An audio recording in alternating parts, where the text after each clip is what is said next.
Bapak Ibu Guru SMIP 2 Gimbaran Jasumati dan Bapak Soekarno selaku calon guru penggerak dari sekolah kita SMIP 2 Gimbaran Jasumati juga. Baiklah, pada pagi hari ini kita sama-sama akan mendengarkan paparan mengenai budaya positif yang perlu kita lakukan demi untuk mencapai cita-cita kita bersama, yaitu keberhasilan anak-anak kita dalam upaya atau dalam meraih yaitu cita-citanya menjadi pelajar Pancasila. Kenapa kita tiap hari berhadapan dengan siswa, berhadapan dengan banyak siswa, kemudian juga berhadapan dengan banyak latar belakang dari siswa tersebut yang harus kita akui. Kita tidak boleh menyamakan, tidak boleh meratakan kebiasaan-kebiasaan anak tersebut karena manusia atau anak itu adalah unik. Karena manusia itu unik. Dari berbagai latar belakang, mungkin di sekolah kita ini tingkahnya juga berbeda. Begitu juga dengan kita sebagai guru. Murid pun akan menghadapi berbagai macam tingkah guru yang berbeda juga. Nah, kita harus menyadari perbedaan-perbedaan tersebut, harus menyadari keberagaman anak-anak tersebut sehingga pembelajaran di sekolah kita ini bisa berjalan dengan sebaik-baiknya. Kalau mungkin ada gap, ada perbedaan dan sebagainya, itu adalah hal yang biasa yang harus kita cermati, harus kita koreksi, kemudian kita bandingkan. Kalau itu memang baik, ya kita teruskan. Tetapi kalau itu mungkin tidak baik, ya harus kita bisa membenahi. Tidak hanya kita hanya bisa menghukum, tetapi juga kita harus bisa mengoreksi diri kita sendiri. Apakah di sekolah kita ini kita sudah berperilaku baik dengan anak atau belum? Jadi harus ada timbal balik antara siswa dengan guru.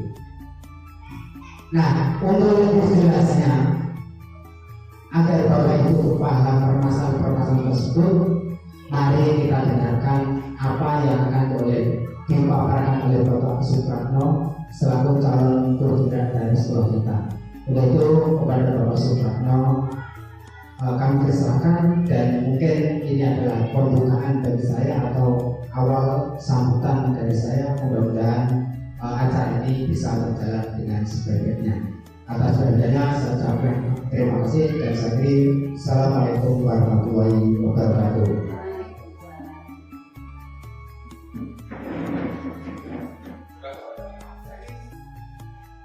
Selamat pagi Bapak Ibu. Pada pagi hari ini kita akan membuka tentang diseminasi budaya positif di SMP Negeri 2 Gimbaran. Ini berkenaan dengan tugas kami sebagai guru penggerak untuk bisa mengimplementasikan tentang budaya positif apa yang kira-kira akan kita lakukan di sekolah ini. Yang pertama, perkenalkan dulu, nama saya Supratno, sarjana pendidikan, merupakan calon guru penggerak yang ikuti kegiatan program guru penggerak angkatan 11 tahun 2024. Nah, Bapak Ibu sekalian, sebelum kita memulai kegiatan kita pada pagi hari ini, supaya apa yang kita lakukan itu menjadi berkah buat kita semua, saya mengajak kita semua untuk kita bersama-sama berdoa menurut agama dan kepercayaan kita masing-masing, dan berdoa disilakan.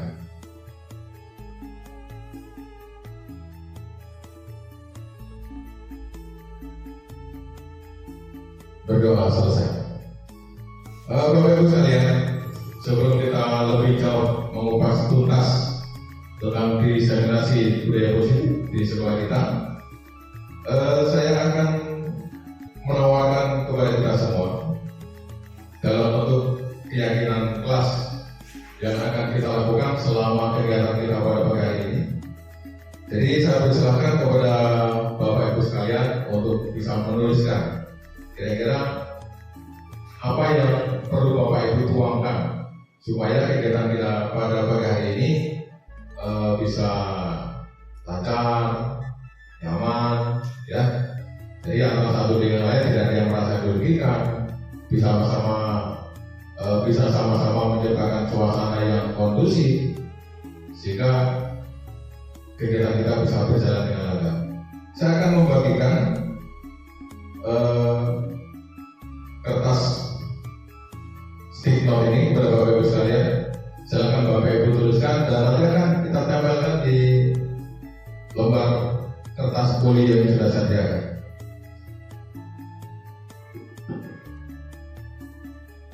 Silakan satu-satu dituliskan apa yang ingin dituliskan di situ.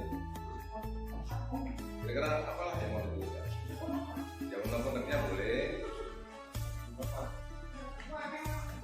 Yang penting jangan unek-unek angsuran uang itu. Nah, silakan nanti.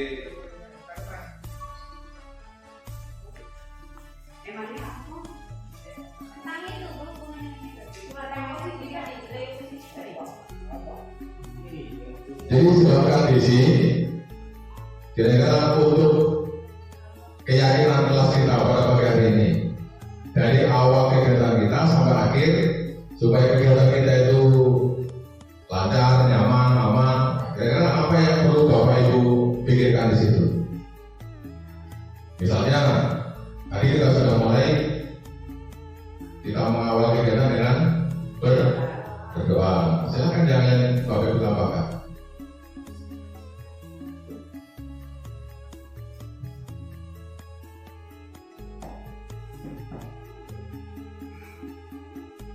Kalau sudah, silakan ditambah.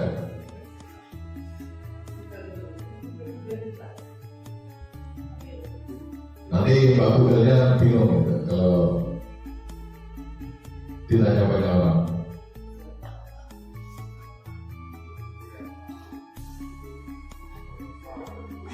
Nah betul Pak Ibu, mengikuti kegiatan sampai selesai boleh.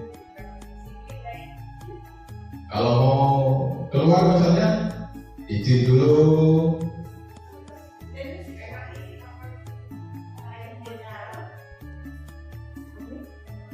Ibaratnya nggak boleh apa gitu sambil nyanyi-nyanyi misalnya.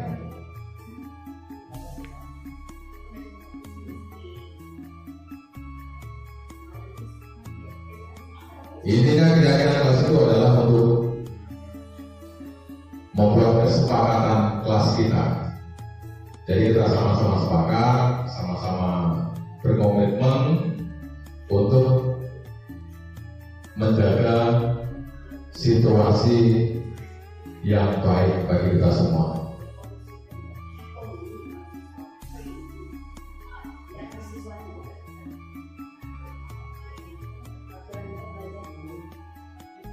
Ada yang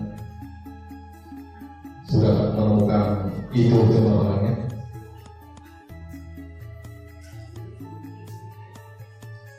Kalau sudah silakan Pak Sarul bisa mulai pulang ditempel di depan, atau mewakili juga boleh. Semuanya diambil terus dipasang atau mau dipasang masing-masing.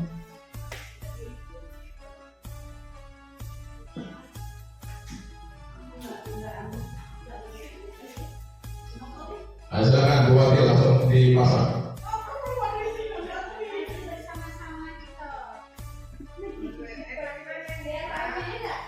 Silakan Bu, ditempel Bu. Di atas boleh, dudukkan boleh, bawahnya juga boleh.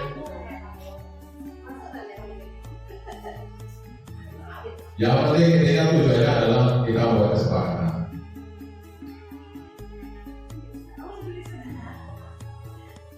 Oke, silakan Bu Bibi di tempel. Bu Wati kalau sudah, silakan Bu.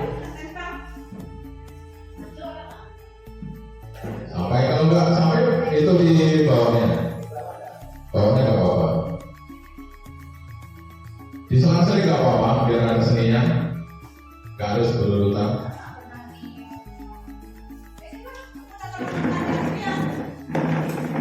Yang buruk ini terbalik ya? Oh, terbalik ya lurusnya. Ya, nggak apa-apa, ya. Di sini Bu, di bawah sini.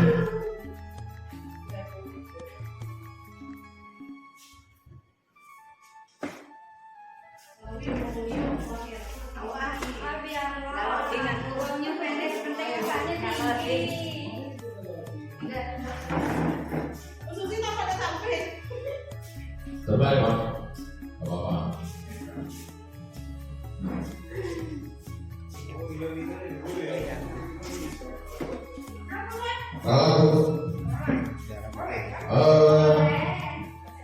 Baik Bapak Ibu, sambil kita menunggu selesai kesempatan kelas ini, saya akan membacakan beberapa menurut kita semua mengikuti kegiatan sampai selesai.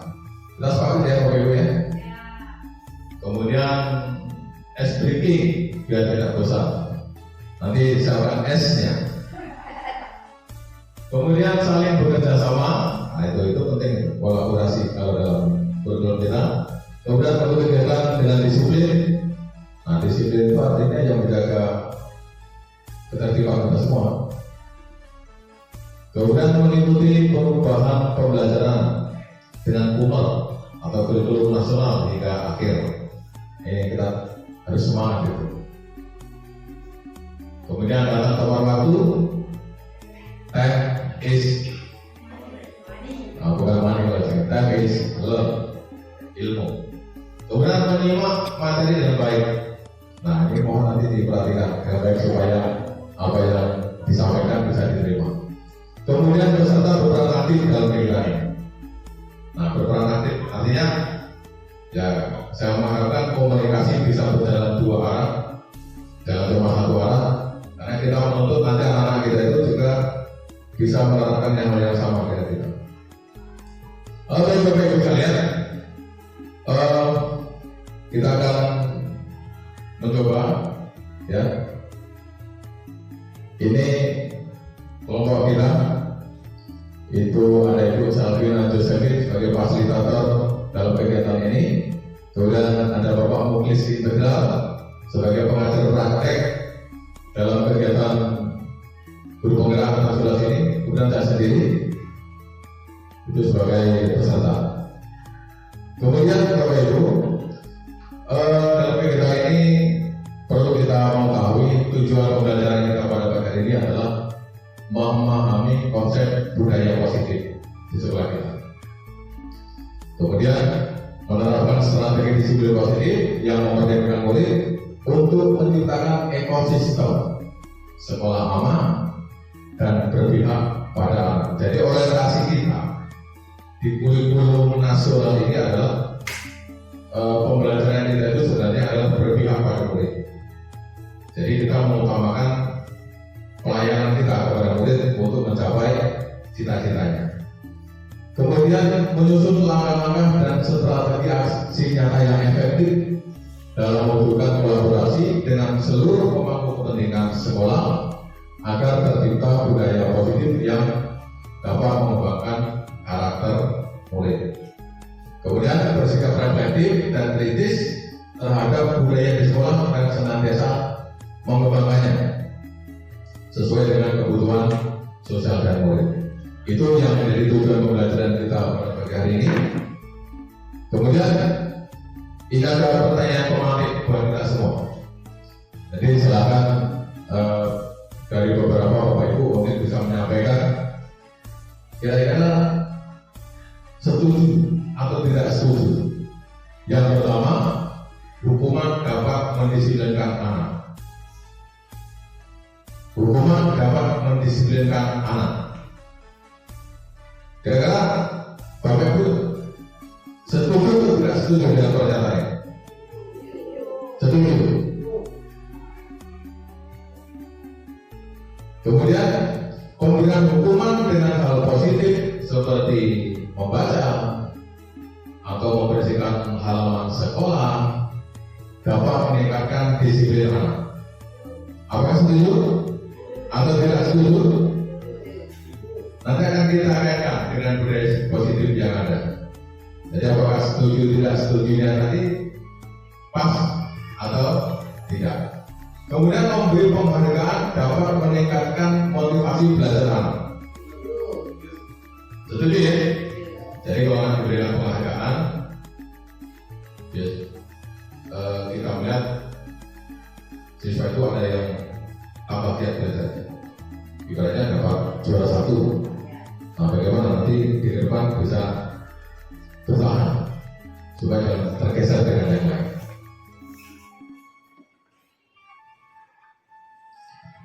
Nah, kemudian topik dalam eksplorasi konsep, ya, jadi disiplin positif dan nilai-nilai kebajikan universal itu yang akan kita bedah selama beberapa jam ke depan.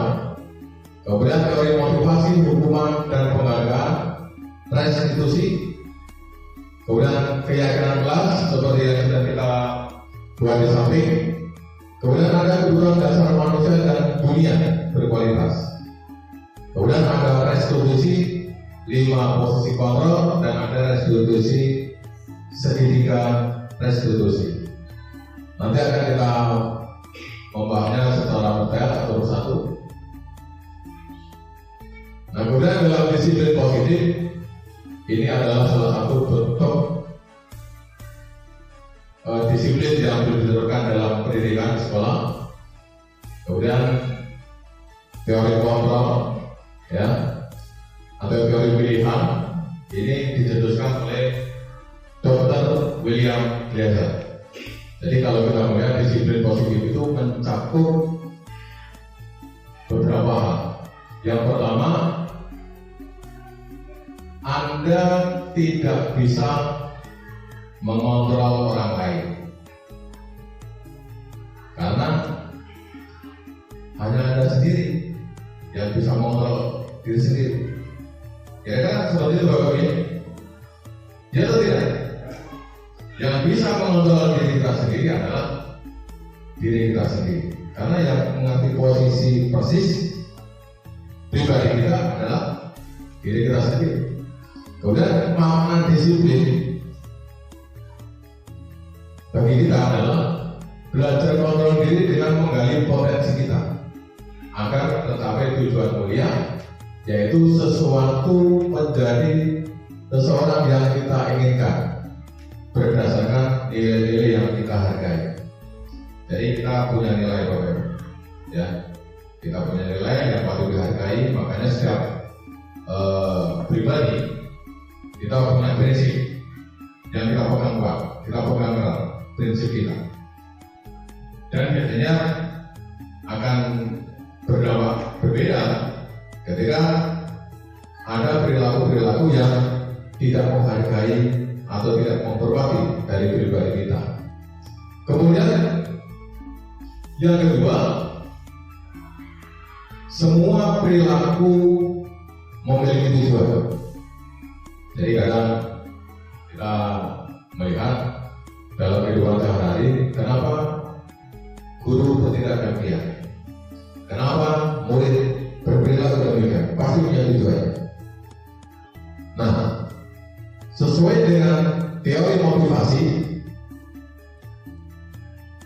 ini jelas Bapak ya? Kelihatan ya? Agak kurang kelihatan. Nah, jadi teori motivasi itu kalau diperbesar, saya perbesar.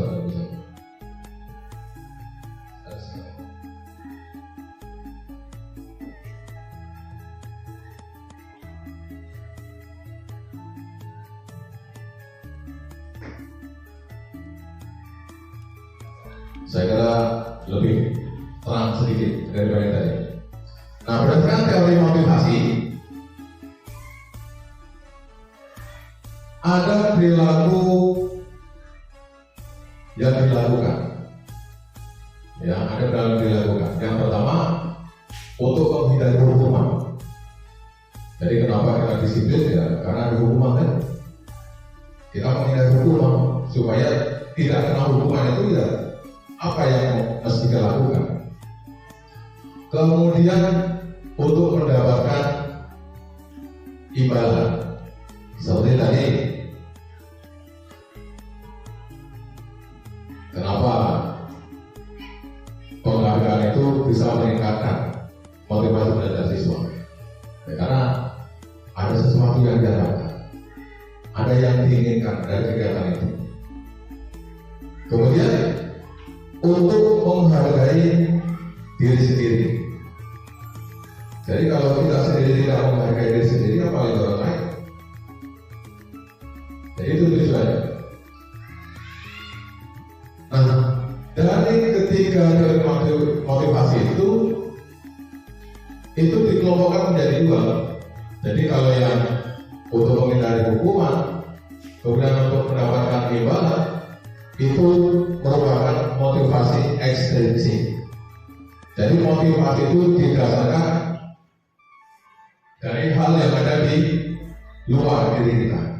Jadi kita mengharapkan sesuatu dari orang lain, dari pihak lain. Kenapa kita melakukan itu? Nah, kemudian kalau yang untuk menghargai diri sendiri, ini disebut dengan motivasi intrinsik atau motivasi yang didasari memang dari niat, ya, memang sudah diniatkan untuk melakukan itu. Kemudian untuk menghargai diri sendiri itu, maka muncullah yang namanya nilai-nilai kebajikan universal, dan nanti diturunkan kepada yang namanya keyakinan kelas. Makanya Bapak Ibu sekalian, kita sebagai pendidik, sebagai guru, makanya dituntut bagaimana kita berperilaku baik kepada rekan sejawat maupun kepada para murid. Makanya salah satunya tadi dalam membuat keyakinan kelas itu atau kesepakatan kelas itu kita buat secara bersama-sama antara guru dan murid. Jadi intinya keyakinan kelas dengan peraturan kelas itu sama atau berbeda, Bapak? Keyakinan kelas dengan peraturan kelas sama atau beda? Berbeda atau sama? Peraturan kelas dengan keyakinan kelas sama atau beda? Sama atau beda? Atau tidak sama? Nah, segini Bapak Ibu ya. Kalau keyakinan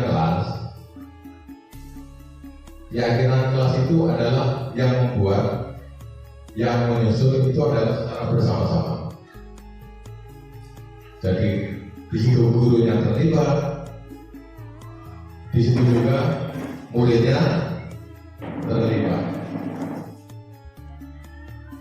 Akan tetapi kalau di dalam peraturan, misalnya kalau di dalam kelas-kelas yang sudah kita pasang selama ini, misalnya ada tata tertib sekolah, itu sekolah sudah membuat.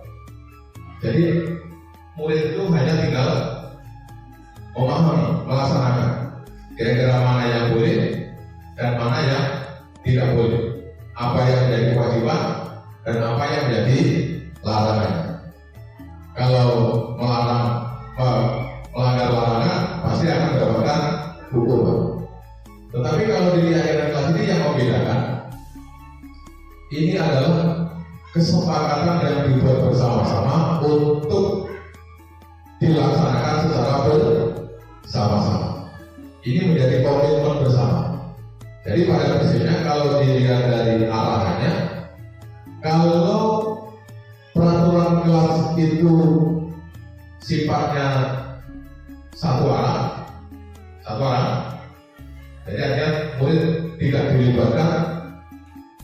Kemudian kalau keyakinan kelas itu sifatnya dua arah, jadi antara guru dan murid berkolaborasi, bekerja sama untuk membuat kesepakatan itu.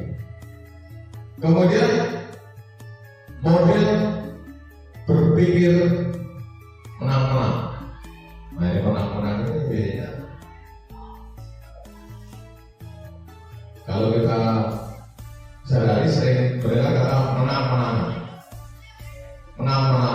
Jadi sakar PD. Jadi ada yang pola berpikirnya seperti itu. Artinya suka diatur, ya, sekedar ewek. Kemudian ada kolaborasi dan konsensus menciptakan pilihan-pilihan baru. Nah, kalau diturunkan, di situ kita sebagai guru akan menempati pada 5 posisi kontrol. 5 posisi kontrol di situ, yang pertama adalah guru itu bisa sebagai pembuku. Nah, ini sering kita temukan, terutama dalam kegiatan belajar mengajar, kehidupan di lingkungan sekolah. Ketika ada murid yang melakukan pelanggaran, pasti akan kita panggil.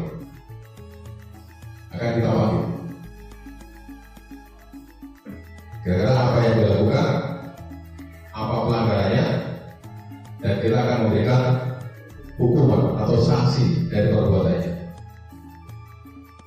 Kemudian ada pembuat rasa bersalah. Jadi pembuat rasa bersalah ini artinya murid tersebut diupayakan bisa menyadari kesalahannya. Jadi dia merasa bersalah karena telah melakukan sesuatu yang bertentangan dengan kesepakatan atau keyakinan kelas yang sudah disepakati. Kemudian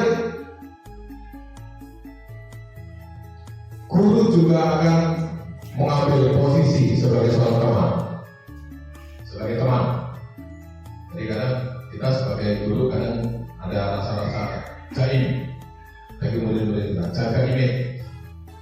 Tetapi kalau di sini guru bisa sebagai teman, sebagai kerabat, sebagai sobat bagi para muridnya. Sehingga di sini memungkinkan murid itu tidak akan merasa takut kepada guru. Jadi ketika ada permasalahannya, ya penyelesaiannya ya bagaimana cara seorang teman membantu teman-teman yang lain untuk menyadari kesalahannya dan kemudian mencari solusi dari permasalahan.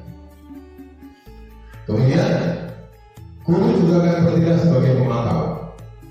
Jadi mengamati ini si A ini bagaimana, si B bagaimana, si C bagaimana kelakuannya. Itu tidak ada. Kemudian yang terakhir dari posisi 5 kontrol itu adalah guru bertindak sebagai manajer atau pengelola. Jadi ini penting Bapak Ibu ya, kita memahami posisi guru, di mana posisi kita, baik 5 posisi kontrol ini kita harus memahami, karena ini memang menjadi tuntutan, terutama untuk mengembalikan identitas pendidikan kita sesuai dengan cita-cita leluhur bangsa kita. Nah, kemudian ada segitiga restitusi. Jadi restitusi ini adalah menghindarkan hukuman bagi murid yang melakukan pelanggaran. Nah, di sini melalui restitusi ini kita mengharapkan peran kita sebagai guru adalah menuntun siswa untuk menyadari akan kesalahannya. Menyadari akan kesalahannya dengan menuntun mereka untuk menemukan kembali kesalahannya di mana. Kira-kira caranya bagaimana untuk bisa memperbaiki kesalahan yang sudah dilakukan. Nah, yang pertama dari segitiga restitusi ini bisa dilakukan adalah menstabilkan identitas. Jadi menstabilkan identitas ini adalah salah satu bentuk. Jadi ini salah satu bentuk klarifikasi. Jadi ketika kita memanggil murid, misalnya ada kejadian seperti ini. Biasanya di luar itu ada anak-anak bermain sepak bola. Kemudian nggak tahu permasalahannya apa, timbullah ada berselisih atau seperti apa, atau mungkin ribut. Nah, kita bisa manggil. Salah satu pertanyaan yang bisa kita munculkan di situ adalah, misalnya, apakah benar kamu tadi ribut sama si A? Itu bentuk pertanyaan. Jadi ini untuk mengklarifikasi dulu, memberikan keyakinan dulu, apakah benar tadi terjadi keributan. Nah, kemudian sama, kalau tadi yang satu dipanggil, yang ribut, yang lain juga dipanggil untuk diklarifikasi apakah benar dia tadi ribut di lapangan. Ini salah satu bentuk menangani permasalahan murid yang terjadi, yang identik dengan terjadinya pelanggaran. Kemudian validasi kebutuhan atau biasanya validasi tindakan yang salah. Nanti akan muncul di slide berikutnya. Kemudian menanyakan keyakinan kelas. Nah, menanyakan keyakinan kelas ini adalah ini kembali membuka. Jadi setiap awal kegiatan kita membuat keyakinan kelas, kita tanyakan kembali kepada siswa yang bermasalah tadi, apakah masih ingat atau tidak tentang keyakinan kelas yang sudah dibuat, yang sudah disepakati. Nah, ternyata sebagian besar anak-anak kita mengerti keyakinan kelas itu atau kesepakatan kelas itu, tetapi mereka masih melanggarnya juga. Dan ini yang perlu kita lakukan kilas balik. Inilah yang namanya restitusi. Dan bukan berarti kepada siswa yang melakukan pelanggaran itu dipanggil langsung dihukum, kamu harus ini itu. Jadi tuntutan kita itu tidak lagi seperti itu. Tetapi di situ diharapkan setiap murid yang melakukan pelanggaran bisa menyadari kesalahannya, kekeliruannya, kemudian kita tuntun kembali untuk mereka menemukan solusinya. Kira-kira kenapa sih kok sampai ribut? Kenapa sih harus ribut? Kira-kira apa sih yang didapat dari keributan itu misalnya? Nah, ini jadi yang perlu kita pahami. Ini budaya-budaya positif yang perlu kita lakukan. Kemudian ada realitas kebutuhan kita yang berbeda. Kita memahami pandangan orang lain tentang dunia. Setiap orang memiliki gambaran yang berbeda-beda. Kita meyakini itu semua, Bapak Ibu ya. Setiap kita pola pikirnya pasti berbeda. Istilah sehari mengatakan rambut saja sama itu, tetapi isinya bermacam-macam. Jadi dari sini kita akan melihat apa sih 5 kebutuhan dasar manusia. 5 kebutuhan dasar manusia. Yang pertama adalah bertahan hidup. Setiap orang akan mempertahankan posisinya. Apapun itu, dimanapun itu, pasti ini yang pertama. Namanya survival. Jadi sering kita melihat penjelajah-penjelajah itu, ya dengan situasi yang miris, kritis, ya, tetap berusaha bagaimana untuk tetap bisa hidup.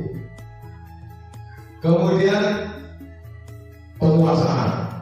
Nah, penguasaan ini adalah kita perlu memahami, mau kita sebagai guru, mau sebagai murid, kita perlu yang namanya penguasaan. Kita sebagai guru misalnya dalam kegiatan belajar mengajar perlu bagaimana kita bisa menguasai kelas itu supaya kelas tetap dalam kondisi nyaman untuk kegiatan belajar dan mengajar. Terutama ketika guru menyampaikan, ketika kita menyampaikan materi kepada siswa, ketika kita menuntut siswa dalam pembelajaran, para murid antusias, ikut andil, aktif dalam kegiatan itu penguasaan. Bahkan sebagai murid juga demikian. Ketika murid itu mampu menarik perhatian guru, misalnya melalui kemampuannya di bidang tertentu, ini juga termasuk salah satu bentuk pemuasan. Kemudian kebutuhan kasih sayang dan rasa diterima. Ini yang sering kita temui pada anak kita. Kenapa anak kita kok sering kita mendengar kok bandel, kok susah diatur? Karena kalau kita kembali ke rumah, kita kilas balik ke rumah, kira-kira kelakuan murid di rumah itu seperti apa? Kok di sekolah kok bandel, tapi orang tuanya bilang baik-baik saja. Ini yang menjadi PR bagi kita. Seperti kita melihat ada anak kita kelas 8 ya. Iya. Nah itu di rumah nggak pernah dimarahin. Anak tunggal disayang saya. Akhirnya dampaknya bagaimana ke sekolah? Karena di sekolah itu siswanya itu homogen, ya, majemuk ya, bermacam-macam ya, heterogen ya. Kalau homogen sejenis heterogen, majemuk. Ya kita nggak mungkin kita akan bersandar memberikan perlakuan khusus kepada satu anak saja. Nah ini yang menjadi akhirnya muncul di mana sih kasih sayang dan rasa diterima itu ada. Nah inilah kita harus memahami konsep-konsep seperti ini. Biasanya dengan guru si A, siswa ini nurut, tidak banyak tingkah. Tetapi dengan guru si B, apalagi pelajarannya itu pelajaran yang gak disengin. Biasanya matematika maksudnya ngitung terus A tambah B plus ini ya, orang A kok dihitung, B dihitung, ya kan? Karena nggak mau memahami tadi, makanya inilah kita perlu membangkitkan minat belajar peserta didik kita. Siswa yang kategori tanda kutip tadi kita ajak. Kira-kira kita pancing, masalahnya dimancing. Nanti siswa itu akan merasa diterima, akan merasa ada yang memperhatikan. Karena mungkin selama ini belajar yang bisa terserah, gak bisa ya terserah. Nanti akhirnya akan yang siswa butuh kasih sayang dan rasa diterima itu akan semakin menjauh. Nah, tetapi ketika siswa itu ada pelatihan khusus, ya, memang menurut Gajah Dewata, kita sebagai guru ini adalah hambanya para murid. Jadi kita menghamba para murid. Berarti bukan menghamba itu kita memposisikan diri kita sebagai budak, tidak. Itu ada tanda kutipnya. Itu artinya kita itu sebagai guru harus mampu memberikan pelayanan yang terbaik untuk pembelajaran para murid. Bukan berarti kita ngemis-ngemis kepada siswa melayani menjadi budaya dan seperti itu. Ya, itu menurut Gajah Dewata. Karena murid itu ya bermacam-macam. Sesuai dengan konsepnya kita guru ini ibaratnya sebagai petani. Sekolah ini ibaratnya adalah sebagai lahan pertanian. Dan murid itu diibaratkan sebagai benihnya. Nah benih itu macam-macam. Ada yang bibit unggulnya, mungkin ada yang bibit biasa-biasa saja. Kalau dalam sawit ya bibit unggul itu bermacam-macam. Ada yang mariles, ada yang cabut saya di pinggir jalan, ya seperti itu. Nah kemudian kebutuhan dasar manusia yang keempat adalah kesenangan. Nah ini, kalau murid itu sudah senang, pasti akan dilakukan. Biasanya senang dengan bahasa Inggris ya. Ya karena sudah senang dulu ya enjoy aja. Gak senang dengan matematika, IPS misalnya. Ya sudah siapapun gurunya ya Ya kan seperti itu. Apalagi kalau sudah siswa itu senang dengan gurunya, apapun pelajarannya akan senang ya. Nah kemudian kebebasan yang terakhir dari 5 kebutuhan dasar manusia itu. Kebebasannya seperti apa sih? Kebebasan yang dimaksud di sini adalah para murid itu kita berikan kebebasan untuk mengeksplorasi kemampuannya, potensi yang dimiliki, bebas. Yang hobinya nyanyi kita berikan ruang untuk bisa menampilkannya. Yang hobinya nari, atau yang hobinya membaca, yang hobinya berhitung mungkin, atau yang hobinya ceramah misalnya, kita berikan kesempatan kepada para murid untuk mengembangkan potensinya. Dan di sini guru hanya sebagai penuntut saja, dituntut, sama kayak kita menuntut anak-anak kecil itu. Nah jadi itu Bapak Ibu ya, disiplin positif yang perlu dikembangkan di sekolah. Kemudian eksplorasi konsepnya adalah disiplin positif dan nilai-nilai kebajikan universal. Nah, ini ada beberapa paradigma. Di situ kalau kita lihat ada tangan, ngopal. Kira-kira kenapa kalau tangan seperti itu?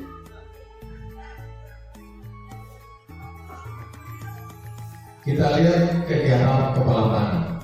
Nah, kalau kita membaca ada B, ini ada pelakunya. Ada B, bisa Anda dan kawan Anda.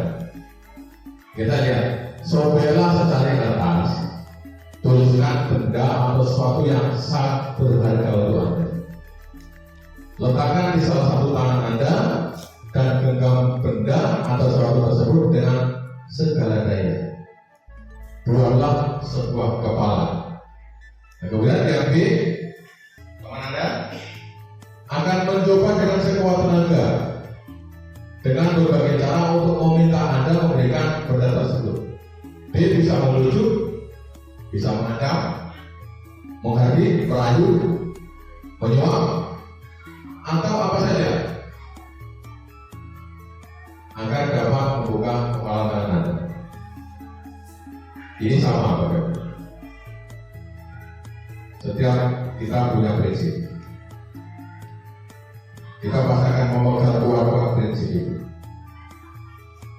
Usahakan orang lain tidak akan mengganggunya. Karena gangguan itu bisa berbahaya, bisa berwujudan ancaman, atau ada yang menghardik, ada yang lain menyuap, bahkan dengan berbagai macam cara. Berbagai macam cara dilakukan supaya tujuannya tercapai. Dalam kehidupan sehari-hari kita sering melihat hal-hal seperti ini. Dan ini pembelajaran bagi kita semua. Ada perubahan paradigma ini. Ini perlu kita pahami supaya kita tetap konsisten, tetap komitmen dengan prinsip-prinsip yang menjadi pegangan kita.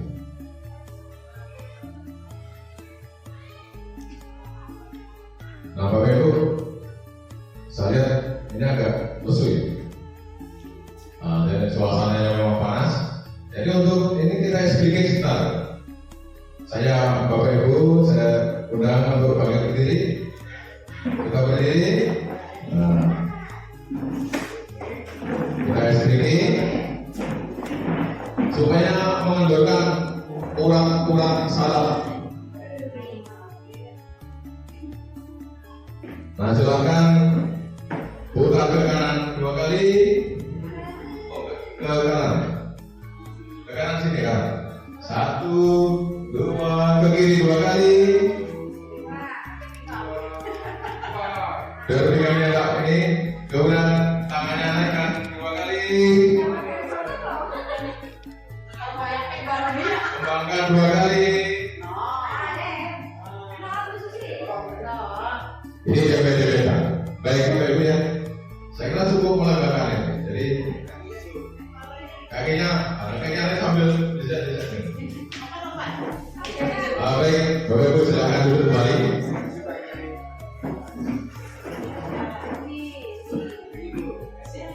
Nah, kemudian kita akan melihat apa sih makna disiplin itu.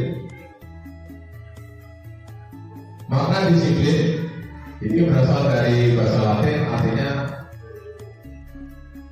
disiplin, yang artinya belajar. Nah, jadi makna asal kata ini berkonotasi dengan disiplin dari murid-murid Sokrates dan Plato. Ini salah satu tokoh-tokoh penting dari zaman Romawi kuno. Kemudian disiplin ini membuat orang menggali potensinya menuju sebuah tujuan apa yang dihargai. Oke, kita sering melihat, bahkan kita sendiri pasti punya yang namanya harapan. Kita punya cita-cita, kita punya keinginan, dan itu ya patut kita usahakan. Apakah bisa sendiri? Tentu tidak. Kita bisa menggandeng orang lain, bisa melibatkan orang lain untuk kita mencapai cita-cita itu. Salah satunya misalnya melalui dunia pendidikan. Karena dari bayi lahir itu nggak mungkin atau langsung jadi dokter atau jadi guru. Pasti akan melalui tahapan-tahapannya, melakukan bimbingan dari orang tuanya, kemudian masuk ke sekolah, mulai dari PAUD, TK, SD, SMP, SMA, bahkan sampai perguruan tinggi. Itu salah satu tahapan apa yang akan dicapai, apa yang menjadi cita-citanya. Namun dalam budaya kita, makna kata disiplin telah berubah menjadi sesuatu yang dilakukan seseorang pada orang lain untuk mendapatkan kepatuhan. Kecenderungan umum adalah menghubungkan kata disiplin dengan ketidaknyamanan, bukan dengan apa yang kita hargai atau mendapat suatu tujuan mulia. Nah, kadang memang kita sering melihat, bahkan sering mengalami kata disiplin ini kadang menimbulkan rasa gak nyaman bagi kita. Ya, karena adanya aturan. Karena aturan itu bersifat mengikat. Apapun yang dilakukan, kalau melanggar ya namanya salah, tetap salah. Tetapi berdasarkan disiplin politik, kita upayakan yang melakukan kesalahan itu tidak terulang kembali, dan dengan sendirinya melalui tuntunan pihak lain itu bisa menemukan dan menyadari kesalahan. Kemudian nilai-nilai kebajikan universal, ini nilai-nilai kebajikan, jadi nilai-nilai baik dan bersifat umum. Nilai kebajikan adalah sifat-sifat positif manusia yang merupakan tujuan mulia yang ingin dicapai setiap individu. Nilai-nilai tersebut bersifat universal dan lintas bahasa, suku bangsa, agama, maupun latar belakang apapun. Jadi tidak terbatas. Jadi bisa kemana saja. Jadi kebajikan universal itu. Kemudian dengan mengenai nilai-nilai kebajikan yang diyakini seseorang, maka motivasi intrinsiknya akan terbangun. Orang akan mempunyai kesadaran, diri yang baik tentang apa yang mesti dilakukan. Tentu yang tidak melanggar. Karena namanya hidup itu ada yang namanya hak dan kewajiban. Kita boleh menuntut hak kita, boleh memenuhi hak kita, tetapi kita jangan lupa dengan kewajiban kita, sehingga menggerakkan motivasi dari dalam untuk dapat mencapai tujuan mulia yang diinginkan. Kita sebagai guru itu merupakan satu pekerjaan mulia, karena kita menuntut anak-anak kita untuk mencapai kebahagiaan yang setinggi-tinggi untuk mencapai cita-cita. Karena ketika sebuah cita-cita itu tercapai, murid juga akan senang, bahkan kita yang terlibat pun juga akan merasa bangga, senang dengan keberhasilan yang dicapai oleh anak kita. Kemudian nilai-nilai kebajikan yang ingin dicapai oleh setiap anak Indonesia kita kenal dengan profil pelajar Pancasila. Inilah tuntunan kita.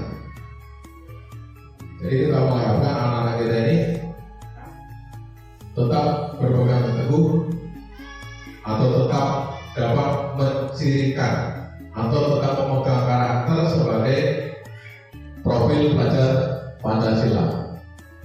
Yang pertama itu beriman dan bertakwa kepada Tuhan Yang Maha Esa dan berakhlak mulia. Ini penting karena bagi bangsa Indonesia, bagi negara kita, dasar apapun itu selalu menjunjung tinggi nilai-nilai ketuhanan. Beriman dan bertakwa kepada Tuhan Yang Maha Esa dan berakhlak mulia. Dalam Pancasila disebutkan ketuhanan Yang Maha Esa. Bahkan dalam janji prasetya para murid kita itu juga memegang yang sama. Jadi artinya kita sebagai bangsa Indonesia wajib menjunjung nilai-nilai ketuhanan itu. Karena kita mengakui dan meyakini bahwa hidup kita ini ada yang memiliki, ada yang mengatur. Kemudian mandiri. Nah, mandiri artinya kita bisa berdikari sendiri tanpa selalu bergantung dengan orang lain untuk mencapai keberhasilan kita. Kemudian bernalar kritis, artinya mampu mengembangkan potensi-potensi yang dimiliki. Kemudian berkebinekaan global, artinya kita bisa adaptif dengan perkembangan zaman. Apa yang perkembangan zamannya? Ya banyak. Dalam teknologi misalnya, dalam dunia pendidikan kita dihadapkan dengan perkembangan teknologi yang sangat luar biasa pesatnya. Jadi kita dituntut ada mampu menyesuaikan diri, hanya berkebinekaan global karena banyak teknologi, banyak perkembangan di era globalisasi ini dari berbagai bidang. Dalam dunia pendidikan ya, tentu kita sudah bisa merasakan sendiri dengan adanya kurikulum merdeka. Kemudian bergotong royong. Jadi kita bersama-sama untuk mencapai tujuan, bersama-sama untuk berusaha secara bersama-sama. Kalau bergotong royong ini lebih identik dengan yang namanya kolaborasi. Jadi dalam satu lingkup sekolah ini kita bisa bekerja sama satu dengan yang lain. Kita tidak bisa mengandalkan diri sendiri, mengabaikan orang lain, tidak bisa. Jadi namanya institusi berhasil satu ya berhasil semua. Kalau gagal satu ya akan dicederai ke keberhasilannya. Makanya untuk kesempurnaan perlu.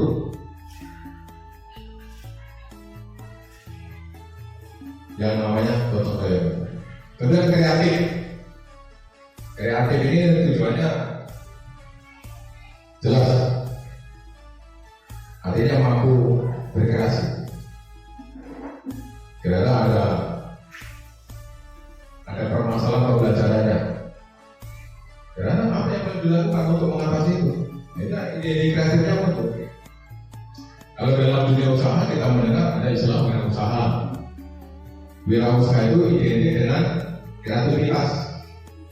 Misalnya apa?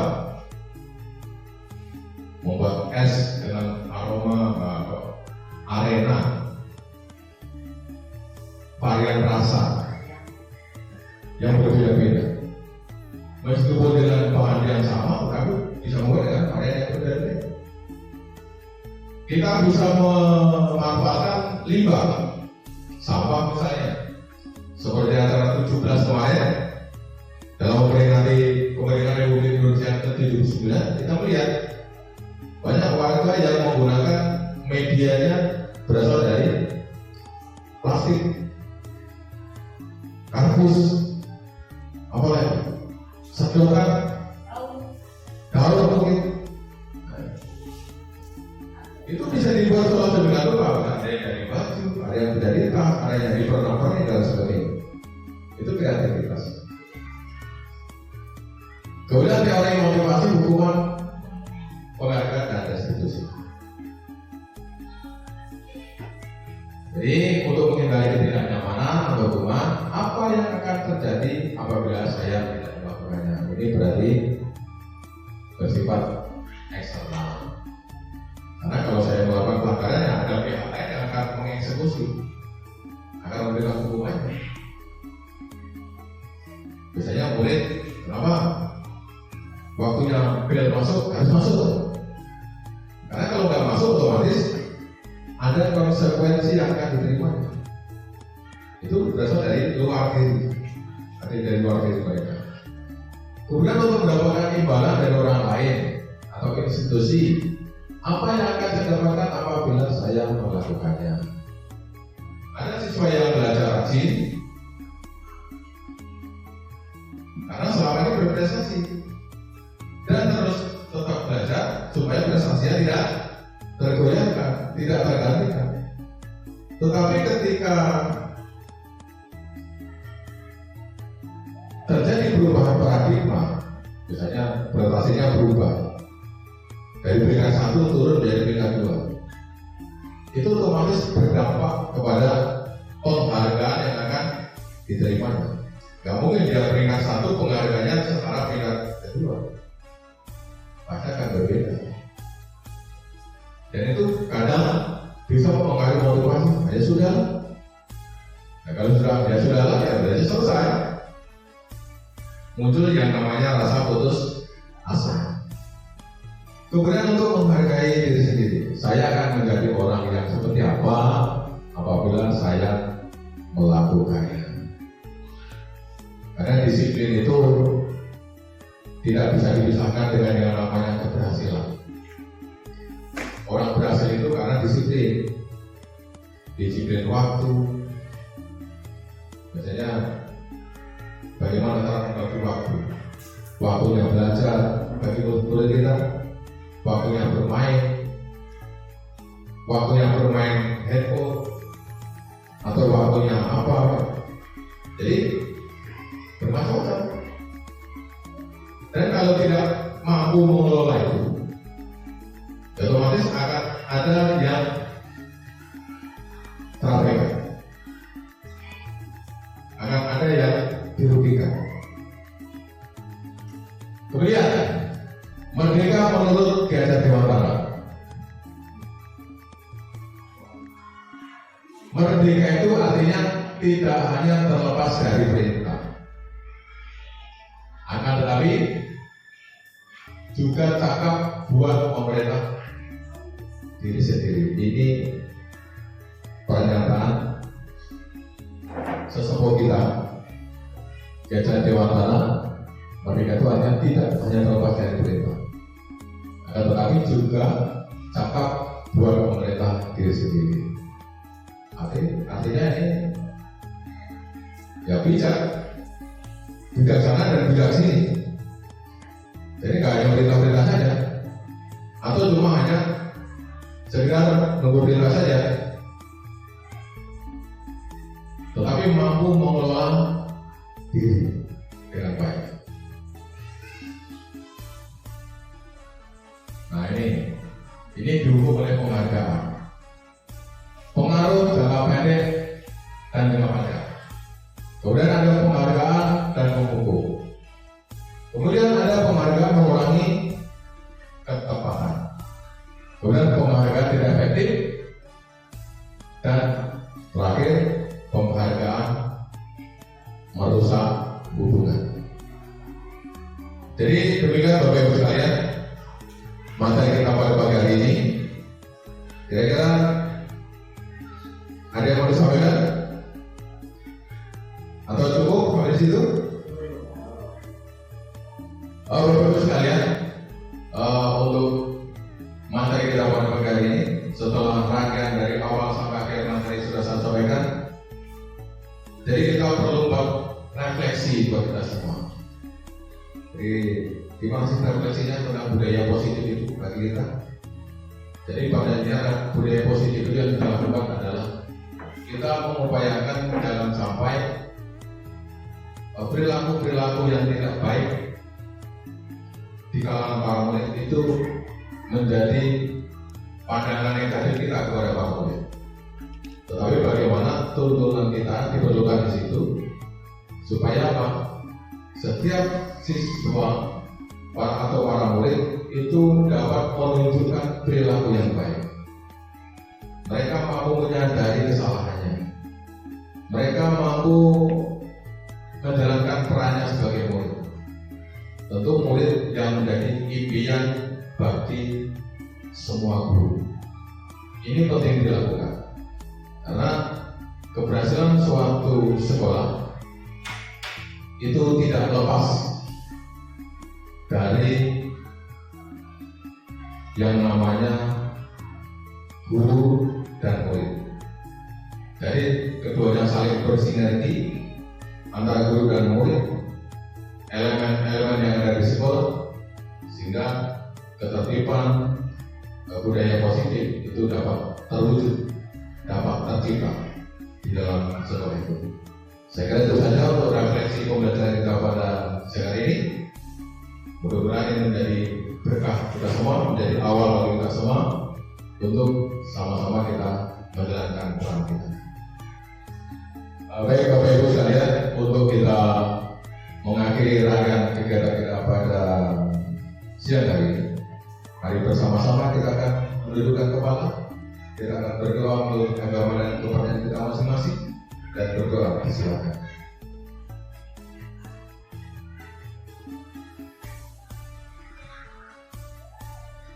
Berdoa selesai. Baik Bapak Ibu sekalian, sesuai dengan waktu yang sudah berada larut, maka kegiatan pada siang hari ini saya akhiri. Selamat siang, salam sehat dan bahagia untuk kita semua.